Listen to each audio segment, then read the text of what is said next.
ফিরে এলাম বিরতির পর। আপনারা জানেন যে জুনিয়র ডাক্তার এবং নবান্নের মধ্যে যে জট তৈরি হয়েছে লাইভ স্ট্রিমিংকে কেন্দ্র করে, সেই জট কিন্তু এখনও অব্যাহত রয়েছে এবং মুখ্যমন্ত্রী মমতা বন্দ্যোপাধ্যায় তিনি বলেছিলেন যে জুনিয়র ডাক্তারেরা যেহেতু কর্মবিরতিতে রয়েছেন এবং এই কর্মবিরতিতে থাকার জন্যে এখনও পর্যন্ত 27 জনের সাধারণ মানুষের মৃত্যু হয়েছে, কারণ তারা ট্রিটমেন্ট করতে পারছেন না এবং জুনিয়র ডাক্তাররা যেহেতু কর্মবিরতিতে রয়েছেন সেই কারণে ঘাটতি রয়েছে ডাক্তারদের।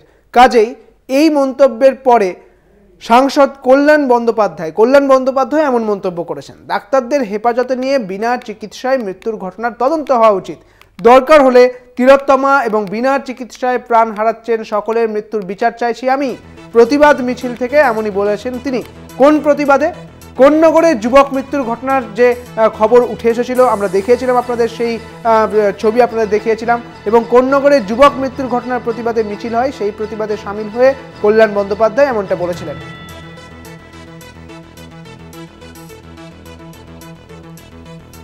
এবং কল্যাণ বন্দ্যোপাধ্যায় তিনি সেই কোন্নগরের যুবকের মৃত্যুর ঘটনার প্রতিবাদ মিছিলে বেরিয়ে এই রকমই মন্তব্য করেছেন। তিনি ঠিক কি বলেছেন শোনাবো আপনাদের, তবে তার আগে আমরা যাব, আমাদের সঙ্গে রয়েছেন আমাদের প্রতিনিধি পাপ্পু রয়েছেন আমাদের সঙ্গে, পাপ্পু সাঁতরা। পাপ্পু, ঠিক কি বলেছেন শ্রীরামপুরের সাংসদ কল্যাণ বন্দ্যোপাধ্যায়? একেবারেই সুদীপ্ত, দেখো, মুখ্যমন্ত্রী কিন্তু ঘোষণা করেছিলেন যে এই যে ঘটনা প্রসঙ্গে কিন্তু তিনি শুধুমাত্র তিনিই বলবেন, আর কোনো নেতা মন্ত্রী বা সাংসদ সবাইকে কিন্তু বারণ করেছিলেন কোনো রকম মন্তব্য হচ্ছে। তারপরেও দেখা গেল গতকাল যে একটা প্রতিবাদ মিছিল বার করেছিল, সেখানে দেখা গেল যে যেরকম আরজি করের বিচারের দাবি করলেন মহিলা ডাক্তারের, পাশাপাশি দাবি করলেন যে বিনা চিকিৎসায় যে মারা গেছে বিক্রম, তার বিচারও চাই। সেখানে সঙ্গে নিলেন কিন্তু দেখা গেল বিক্রমের মাকে, এবং সেখান থেকে পরিষ্কারভাবে তিনি যেটা জানালেন যে এ কেমন ডাক্তার যারা কিন্তু সুপ্রিম কোর্টের অর্ডারকে তারাও কিন্তু মানছেন না এবং চিকিৎসা পরিষেবা দিচ্ছেন না। সুতরাং আগামী দিনে যাতে এই যে ছাত্রছাত্রী তাদেরকে চিহ্নিত করে রাখার নিদান দিলেন এবং পরীক্ষায় তাদের না বসারও নিদান দিলেন, এবং সেখান থেকে আরও তিনি দাবি করলেন যে যেমন বিচার চাইছেন নির্যাতিতা যে হয়েছে তার বিরুদ্ধে, যেমন এর বিচারও দাবি করলেন। পাপ্পু, আরো দুটো বিষয় জানার চেষ্টা করব। এই প্রতিবাদ মিছিল মূলত আরজি করের জন্য মিছিল হয়েছিল নাকি কোন্নগরের যুবক মৃত্যুর ঘটনায় মিছিল হয়েছিল? এবং অন্যদিকে তোমার কাছে জানতে চাইবো যে যেহেতু এই যুবকের মা ওখানে ছিলেন, যুবকের মা কি দাবি করেছেন? একেবারেই সুস্থ, দেখো, যে মিছিলটা কিন্তু হয়েছিল মূলত কোন্নগরের যে বিক্রম তিনি যে বিনা চিকিৎসায় আছে তাকে উল্লেখ করে করা হয়েছিল। কেন কয়েকদিন আগেও আমরা দেখছিলাম যে রাত দখলে রাত, সেখানে কিন্তু সরাসরি জাস্টিস ফর কোন্নগর বলে স্লোগান ওঠে। সেখানেও বেশ কিছু তারা পৌরসভা যেমন কোন্নগরের নাগরিকরা ছিলেন, সেখানেও কিন্তু তৃণমূল যে বর্তমান শাসক দলের বেশ কিছু প্রশাসকের কর্মীরাও সেখানে ছিলেন। পাশাপাশি এখান থেকে কিন্তু যেমন সংবাদ মাধ্যম যখন প্রশ্ন করেন যে এখানে এইভাবে আপনি দাবি করছেন, সেখানে কিন্তু প্রসঙ্গ টেনে আসেন যে ডাক্তাররা যারা বিচার চাইছেন তারাও তেমন বিচার চাইছেন আরজি কর কাণ্ডে, সেখানে মুখ্যমন্ত্রীও বিচার চেয়েছেন। তা বলে এই নয় মানুষকে পরিষেবা না। মৃত যুবকের মা কি কিছু বলেছেন? মৃত যুবকের মা কি কিছু বলেছেন? একেবারে যে মৃত যুবকের মা তাকেও যখন আমরা দাবি করি, তিনি কিন্তু সেখানে আগের দিনে যেভাবে বলেছিলেন, গতকালও তিনি দাবি করেন যে তার ছেলে কিন্তু না চিকিৎসা পেয়ে মারা গেছে, সুতরাং তার ছেলে যে মৃত্যু করেছে তার বিচার তিনি চান। বেশ, অনেক ধন্যবাদ পাপ্পু, তোমাকে। আমাদের সঙ্গে ছিলেন আমাদের প্রতিনিধি পাপ্পু সাঁতরা। কল্যাণ বন্দ্যোপাধ্যায় শ্রীরামপুরের সাংসদ, তিনি ঠিক কি বলেছেন শোনাবো। বঙ্গ জাগরণ মঞ্চ থেকে আমরা এই আজকে প্রতিবাদের মিছিল বার করছি। বিক্রমের মৃত্যু মেডিকেল নেগলিজেন্সের জন্য বিক্রমের মৃত্যু হয়েছে, ক্লিয়ার কাট কেস, অতএব তার বিচার চাই। যেমন তিলোত্তমারও আমরা বিচার চাইছি, তেমনি এই বিচারও আমরা চাইছি। কেন পশ্চিমবাংলায় এতদিন ধরে ডাক্তাররা এভাবে স্ট্রাইক করে আজকে এতগুলো লোকের মৃত্যু হলো? শুধু তো বিক্রম বা এ নয়, আরও হয়েছে 28 থেকে 30 জন। কেন তাদের অবহেলার জন্য মৃত্যু হবে? ডাক্তাররা চিৎকার করে, তারা স্ট্রাইক করে, এখানে ওখানে অবস্থান করে তারা এই ঘটনাকে ধামাচাপা দিতে পারে না। আমি অনুরোধ করব সরকারের কাছে যে ওনার মা যে উত্তরপাড়া থানাতে যে এফআইআর করেছে, সেই এফআইআর ভিত্তিতে এবার ইনভেস্টিগেশন হোক। 7-8 দিন হয়ে গেছে, প্রিলিমিনারি ইনভেস্টিগেশন তো কমপ্লিট হওয়ার কথা। এরপর দরকার হলে কাস্টোডিয়াল ইন্টারোগেশন হোক। কেন হবে না? ডাক্তার তো আর সেপারেট ক্লাস নয়। যদি মেডিকেল নেগলিজেন্সের জন্য মৃত্যু হয়, তার জন্য ফৌজদারি বিধি রয়েছে, অতএব সেই বিধি অনুযায়ী এগোনো উচিত। আমাদের সঙ্গে রয়েছেন বিজেপি নেতা রাহুল সিনহা। রাহুল বাবু, আপনাকে কলকাতা টিভিতে স্বাগত জানাই। আমি সুদীপ্ত রয়েছে আপনার সঙ্গে। যে বিষয়টা জানার চেষ্টা করব, যে ডাক্তারদের হেফাজতে নিয়ে বিনা চিকিৎসায় মৃত্যুর ঘটনার তদন্ত হওয়া উচিত, এমনটা বলছেন সাংসদ কল্যাণ বন্দ্যোপাধ্যায়। কিভাবে দেখছেন বিষয়টি? ঘটনা হচ্ছে, তৃণমূলের কোন নেতা কি বললো তাতে তো কিছু আসে যায় না। তাহলে একটা জিনিস হচ্ছে, তৃণমূলের হাতে যতজন বিরোধী লোকের মৃত্যু হয়েছে, বিজেপির যতজনের মৃত্যু হয়েছে, সেই নেতাদের বিরুদ্ধে উস্কানিমূলক বক্তব্য এবং হিংসাকে উস্কে দেওয়ার জন্য তাদের বিরুদ্ধে মামলা রুজু হওয়া দরকার। আসল কথা হচ্ছে, প্রত্যেক বছরের যদি আমরা হিসাব নিই, 3 বছরের হিসাব নিলে এই 9 তারিখ থেকে যে কর্মবিরতি চলছে, এই 1 মাস পার হলো, এই কর্মবিরতির মধ্যে যতজন আজকে এইবার মারা গেছে তার চেয়ে অনেক বেশি গত বছর, তার আগের বছর, তার আগের বছর মারা গিয়েছে। তাহলে সেগুলো কিসের জন্য মারা গিয়েছে? সেগুলো তো জুনিয়র ডাক্তারদের কর্মবিরতি তখন ছিল না। তার মানে হচ্ছে এটা যে হাসপাতালে কর্মসংস্কৃতি নেই, শুধুমাত্র নীল সাদা রং আছে, আর কোনো ন্যূনতম ইনফ্রাস্ট্রাকচার নেই।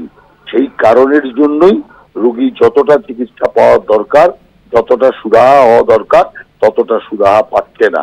অতএব আগে সুপার স্পেশালিটি হাসপাতালের নামটা মুছে ফেলে সেই রামযুগের যে গ্রাম্য হাসপাতাল তার নাম লাগিয়ে দিই, তারপরে অন্য কথা বলব। বেশ, অনেক ধন্যবাদ আপনাকে। আমাদের সঙ্গে ছিলেন বিজেপি নেতা রাহুল সিনহা। আপনাদের জানিয়ে রাখি, প্রতিবাদ মিছিল থেকে সাংসদ কল্যাণ বন্দ্যোপাধ্যায় তিনি এমন মন্তব্য করেছেন যে এই বিনা চিকিৎসায় মৃত্যুর ঘটনা তদন্ত হওয়া উচিত এবং হেফাজতে নেওয়া হোক এই আন্দোলনরত ডাক্তারদের। এবং রাহুল সিনহা তিনি যেমনটা বলছেন যে এই সমস্ত হাসপাতালগুলিতে অর্থাৎ চিকিৎসার কোনো সঠিক ব্যবস্থা নেই, পরিকাঠামো নেই এবং পর্যাপ্ত ডাক্তার নেই, এমনটাই মন্তব্য করলেন রাহুল সিনহা। রাহুল সিনহার এই মন্তব্য, এবং আমরা যখন কথা বললাম তাঁর সঙ্গে, তিনি এমনটাই বললেন, ডাক্তারদের হেফাজতে নিয়ে বিনা চিকিৎসায় মৃত্যুর ঘটনার তদন্ত হওয়া দরকার। তিলোত্তমা এবং বিনা চিকিৎসায় প্রাণ হারাচ্ছেন সকলের মৃত্যুর বিচার চাইছেন কল্যাণ বন্দ্যোপাধ্যায়। এবং কল্যাণ বন্দ্যোপাধ্যায় তিনি প্রতিবাদ মিছিলে সামিল হয়েছিলেন। যদি এই প্রতিবাদ মিছিল ছিল কোন্নগরের যুবক মৃত্যুর ঘটনায়, যে ঘটনার এই প্রতিবাদ মিছিল, এবং সেই প্রতিবাদ মিছিলে সামিল ছিলেন কোন্নগরের মৃত যুবকের মাও।